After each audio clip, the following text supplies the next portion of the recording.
Yo guys, Punkrat with another video. So I just made a Warlock propaganda piece, and I'm kind of in the Warlock mood for some reason, so I figured I'd just make a Warlock leveling guide to get an overview understanding of the leveling process. So Warlocks are one of the best leveling classes in vanilla, very similar to Hunters in a way. I mean, they can micromanage their pets in very useful ways, which allows them to outperform petless classes in a very real way. But their strengths go even further than that. There's actually a lot of aspects that make the Warlock a great leveler. I'm going to try and lay out all of the strengths in this video, as well as all of the little tactics that I'm aware of when it comes to leveling effectively. So without further ado, friends, here's my Warlock leveling guide. Hopefully this helps you. Let's get into it. Alright, so real quick, let's just cover the different race choices that you have for Warlocks in Classic. On Alliance, the choice is very clear. The best one is Gnome with the Expansive Mind trait and Escape Artist. It's the better choice for both PvP and PvE, although of course at the end of the day, play what you want. Humans are fine too, and Perception is quite good on a Warlock specifically because Rogues are one of the harder classes for you to deal with in 1v1 scenario. On Horde, I'd definitely go Orc without a doubt. You're probably going to see way more undead Warlocks than anything else, but I personally wouldn't recommend it as much as I would recommend an Orc. Warlocks are very immobile, they struggle with stuns big time, so having hardiness to resist stuns more often is highly valued,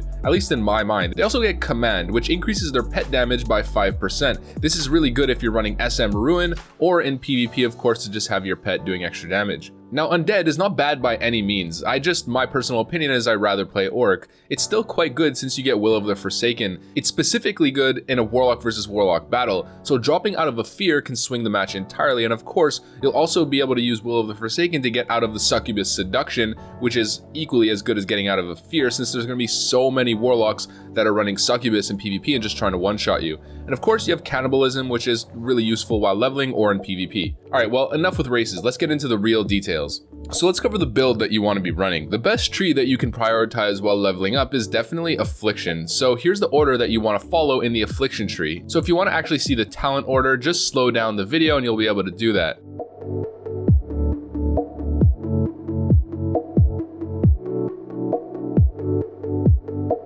Now after you've reached Shadow Mastery and Affliction, you want to now push into the Demonology tree until you hit Demonic Sacrifice, but that's going to be the last talent that you get at level 60. So actually at level 60, you can just stick with this spec and just sacrifice your demon for the buff and your damage, mainly the Succubus of course for the increased shadow damage, and you don't really need to respec at this point honestly until you're entering a raid. There's no debuff limit for doing dungeons, so you can just keep this build and just be a dot lock in all of the dungeons. So let's go over all of the important talents in the Affliction tree that are really crucial to your leveling skill set. So the first one is Improved Corruption, which obviously just allows you to instantly cast Corruption rather than the baseline 2-second cast for it. We've got Improved Life Tap, which just gives you more mana back every time you life tap, allowing you to push for longer periods of time without taking breaks to replenish your mana. There's Amplified Curse, which is basically your offensive cooldown pop ability. You just use it right before casting a curse and it'll increase the potency of said curse. Generally you'll use this with Curse of Agony when you're leveling for a stronger dot. We've got Nightfall, which is one of the more important ones. It's actually an instant cast Shadow Bolt trigger that can proc off of your Affliction damage. I covered that in my last video, of course. We've got Siphon Life, which is just another dot that you add into your rotation, but there's something unique about this one specifically because it actually heals you every time it ticks for damage. We've got Shadow Mastery, which is just increasing the damage dealt by your Shadow Bolt and your Life Drain. Life Drain actually allows you to just heal up the damage that you self-inflict onto yourself through life tapping or just in general healing up damage.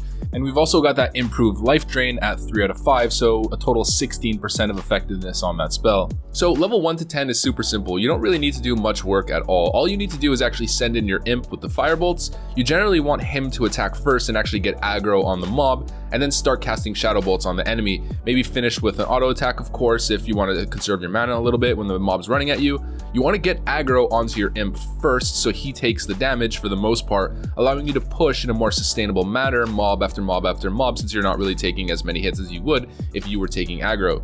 So past level 10, you get access to the Voidwalker, and this is where your standard of living starts to increase for the better. From 10 to 20 is when you get your Voidwalker, you get your wand, and you get 5 points into Improved Corruption as well as some other things, allowing you to send your pet, dot, and just wand. And this is where you really start to become efficient. Now the higher level that you get, you start obtaining more and more spells to use alongside your Voidwalker to really push that pace. So here's the core spells around level 20, I'd say. You have a Voidwalker, you have Immolate, Curse of Agony, Corruption, Life Drain, Fear, and Wand. So now is when you could really start taking 2 to 3 mobs on at a time if you desire. Here's how you'll attack that scenario. You want to send the Voidwalker in on one target, apply your dots to said target, fear the second mob, and then apply dots to it as well so it's taking damage while it's just running around like a chicken with its head cut off.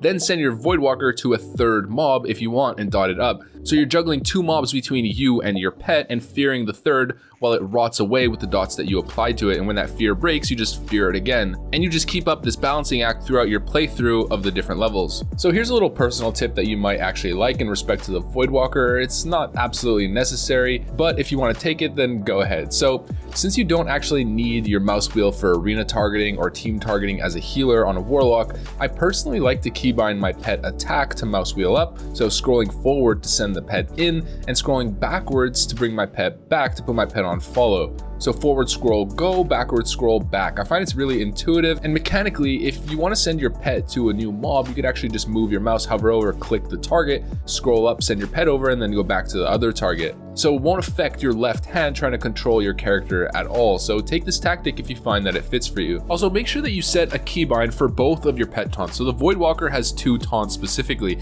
He has Torment, which is the single target one, and he has Suffering, which is actually an AoE taunt. You want to make sure that you have a really good keybind for this, so that if it drops aggro off of your pet, you could get it back onto him really quick, or if there's a second mob that you're trying to get onto your pet, you could target it and then get it back onto him. When it comes to the single target leveling process, the rotation is, of course, just send your pet in, apply dots, and then wand. So you might be thinking, why not cast Shadow Bolt? Why not cast Life Drain instead of wanding? Why you don't use Shadow Bolt is actually pretty simple. If you're taking hits from an enemy mob, those hits will actually push back your Shadow Bolt cast backwards, making it last a lot longer. It might be like a 3-second or 4-second cast depending on the rank. It also uses mana, which is just less sustainable for constant mob grinding in the grand scheme of things. And it doesn't really do that much more damage until later levels, and especially if you're constantly upgrading your wand throughout the levels and getting the best one available. Shadow Bolt without the specific talents to improve it or spell power gear at level 60 isn't really worth prioritizing. Now we mentioned Nightfall earlier as well, and when you're applying a full row of dots on your enemies, that's when you're going to be proccing a good amount of Nightfall triggers, allowing you to shoot out instant cast Shadow Bolts onto your foes, so it's almost like a proc like you'll see in the more modern version of the game. When it comes to Life Drain, just use it when you actually need it. So if you've life tapped yourself dry, start draining life so that you could actually heal yourself healthy again. Pretty self-explanatory. And in general, I mean, sometimes if you have a weak wand, it might be more worth just using Life Drain, sometimes even Shadow Bolting if you're not being hit. But for the most part, you're going to be prioritizing using your wand, especially in the early levels. Now, once you get a mob low, you want to be casting Drain Soul on that target, which is a channeled dot that you apply onto the target to finish the job. But keep in mind that you don't want your pet to get the killing blow on the mob that you're trying to soul drain. Because if the mob actually gets the killing blow, you won't be rewarded with a soul shard. So make sure to peel your pet off of the target at that point so that you can actually kill it yourself. You can actually make this macro over here. So the first line is /cast drain soul, of course, and the second one would just be /pet follow. So every time that you drain soul on a target near death, your pet will automatically just come back to you. Now, once you hit level 31, you get Siphon Life. So make sure that you're keeping this applied to all targets that you fight at all times, whether it's 1 mob or 3 mobs. The more mobs that you're fighting, the better it is. If you apply it to 3 different targets, you're actually going to be healing for 3 times the amount since it heals per tick. So at level 31, just Siphon Life becomes part of your rotation. Quite simple.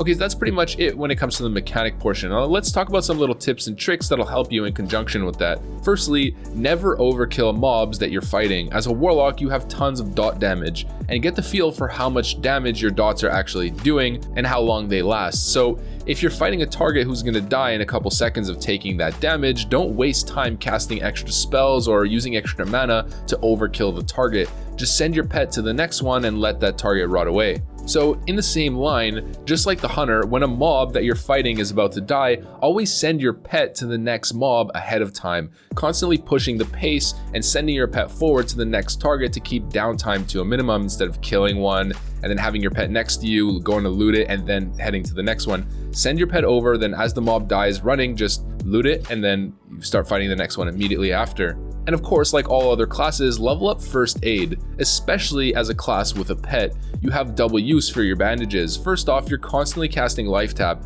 and self-inflicting damage onto yourself. I mean, you're going to be hurting yourself all the time. So having bandages to heal up the wounds is much quicker than eating food, of course. And as I just stated, you have double use with the bandages, so you can also bandage your pet for quick heals on it and reducing your downtime to a minimum once again.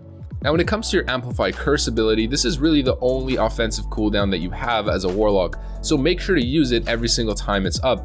I constantly see Warlocks just ignore this spell forever and just not use it. It's almost like they forget it because, you know, it's not the fanciest offensive cooldown pop. You want to be using this every 3 minutes when it's back up. Get the most out of your toolset. Oh, and don't forget to pay attention to your Nightfall procs as well, or enable pop-up reminders with your scrolling combat text in the new UI. I'm pretty sure the new interface that we're having with the new engine is actually going to enable Nightfall proc reminders, like pop-ups for like overpower when you get a dodge and stuff on the scrolling combat text, so you won't actually miss the free Shadow Ball procs when they pop. Also make sure to always use your Drain Soul ability. You want to keep stacked on soul shards at all times.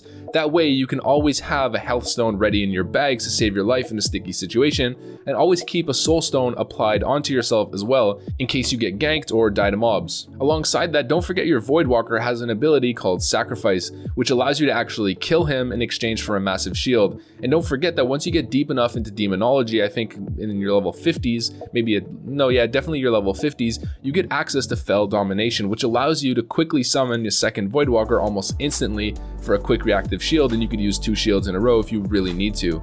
Now this last tip applies to all classes, but I think it's more significant on Warlocks than some other classes. Do not train every single ability that you get access to at the trainer. There's tons of spells that aren't super useful in relation to your leveling process, so save the gold, don't buy every single ability. Okay, so I stated this earlier, it's super important to get a good wand at every level threshold in the leveling process. So let's go over some of the better wands that you can pick up as you're going through the game. We've got Lesser Magic Wand, which is an early level enchanting wand. It's super cheap. I mean, the mats are basically free. We've got Greater Magic Wand, which is the same thing, just slightly higher level, and once again, super cheap. We've got Gravestone Scepter, which is from the quest Black Fathom Villainy in the Black Fathom Deeps. This is an absolute must get. It's super good. We've got Excavation Rod from the quest Ormer's Revenge in the Wetlands.